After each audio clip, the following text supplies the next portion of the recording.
Assalamualaikum warahmatullahi wabarakatuh. Saya Rati Kumaladewi, jurusan Ilmu Administrasi Negara. Pada kesempatan kali ini, saya akan menyampaikan tugas presentasi saya dalam mata kuliah pengembangan organisasi, yaitu tentang jenis-jenis intervensi teknikal. Jenis yang pertama yaitu pengembangan tim kerja.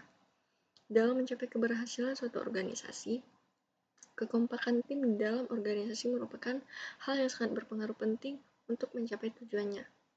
Apakah setiap anggotanya dapat menghasilkan kinerja yang selaras dalam pencapaian tujuannya, atau bahkan hanya memecah belah saja sehingga setiap pencapaian yang akan dituju hanya terbuang sia-sia.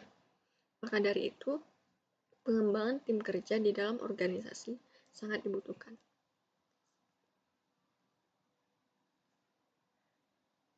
Ada beberapa tahapan pengembangan tim kerja. Yang pertama, tahap forming atau pembentukan. Yang kedua, storming atau curah gagasan. Yang ketiga, norming atau penormaan. Yang keempat, performing atau tahap aksi. Tahapan yang pertama, forming atau pembentukan. Pada tahap ini, anggota tim masih mencoba untuk saling mengenal satu dengan yang lain. Anggota tim masih membawa pola pikir dan perilaku yang lama. Sebelum dia bergabung dengan tim, tugas, tanggung jawab, dan struktur masih belum terdefinisi dan terbentuk dengan baik. Tahap ini mencakup pengujian untuk mengetahui batasan perilaku interpersonal antar anggota kelompok dan batasan perilaku terhadap tugas yang dihadapi. Tahapan yang kedua, storming atau tahap curah gagasan, di mana para anggota kelompok mulai menunjukkan gaya aslinya. Ketidaksabaran yang terus meningkat akan muncul ke permukaan akibat sedikitnya kemajuan yang dicapai, sehingga akan timbul ketidakselarasan tentang proses, tugas, tujuan, dan keseluruhan tim. Karena adanya ketidakpastian dan ketidakjelasan tersebut, maka pada tahap ini akan sering sekali terjadi konflik internal tim. Dengan sering terjadinya konflik, akan muncul perasaan tidak nyaman di antara anggota tim. Para anggota tim akan saling berkompetisi dan mencoba untuk mendominasi satu dengan yang lain. Tahap yang ketiga, norming atau penormaan, di mana pada tahap ini aturan-aturan sudah dibentuk, tujuan dan struktur sudah jelas, dan semakin dipahami oleh anggota tim. Anggota tim juga sudah mengerti tugas dan tanggung jawab mereka. Hubungan erat, kompakan, dan sinergi antara anggota tim sudah mulai terbentuk.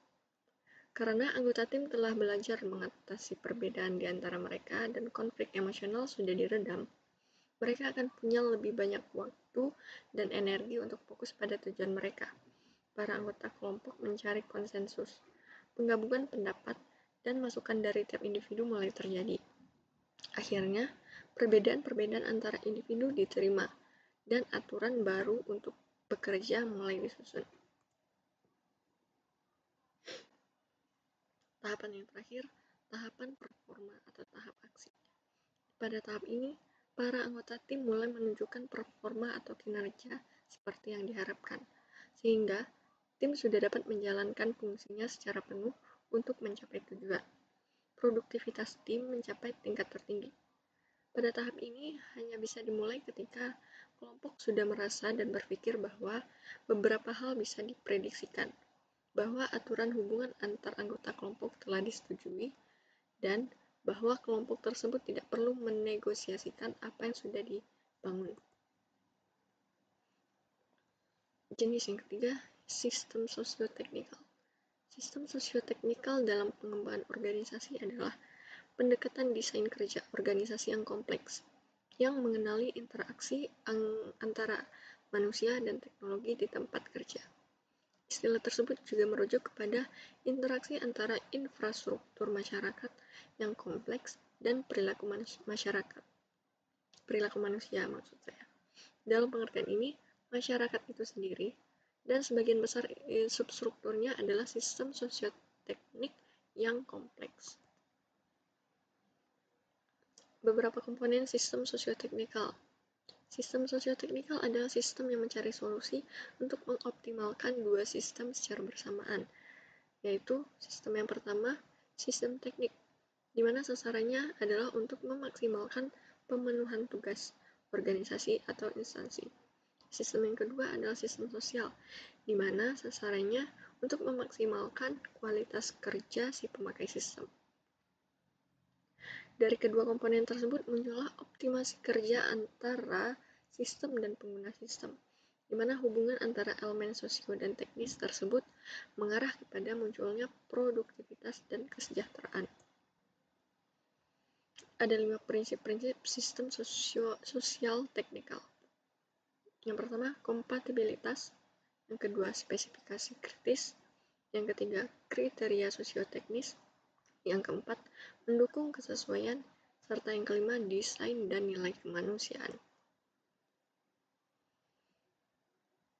Jadi pada intinya, teori sistem sosioteknikal ini adalah teori yang mengedepankan prinsip optimalisasi bersama antara sosio dan teknis. Elemen kunci dari sistem sosioteknikal ini menggabungkan antara elemen manusia dan sistem teknis bersama-sama untuk memungkinkan kemungkinan baru untuk bekerja dan membuka jalan bagi perubahan teknologi. Karena kausalitas timbal baliknya, sistem sosioteknikal telah dikaitkan secara luas dengan otonomi, kelengkapan, dan kepuasan kerja. Dan ini hanya dicapai jika dimensi sosial maupun teknisnya dirancang untuk saling melengkapi. Jenis yang terakhir, peningkatan mutu kekaryaan. Dalam meningkatkan mutu kekaryaan anggota organisasi, maka harus ada yang namanya kualitas kehidupan kerja di dalam suatu organisasi. Kualitas kehidupan kerja atau yang dikenal dengan istilah quality of work life merupakan suatu upaya yang sistematik dalam kehidupan organisasional melalui cara di mana para karyawan diberi kesempatan untuk turut berperan menentukan cara mereka bekerja dan sumbangan yang mereka berikan kepada organisasi dalam rangka pencapaian tujuan dan berbagai sasarannya. Kualitas kehidupan kerja dapat didefinisikan sebagai persepsi karyawan terhadap lingkungan organisasi tempat mereka bekerja, di mana organisasi berupaya untuk memberikan kesesuaian antara karyawan, teknologi, pekerjaan, dan lingkungan dengan cara mengembangkan lingkungan kerja yang nyaman serta kondusif, sehingga tercipta keseimbangan antara kehidupan dan pekerjaan mereka. Faktor peningkatan mutu kekaryaan.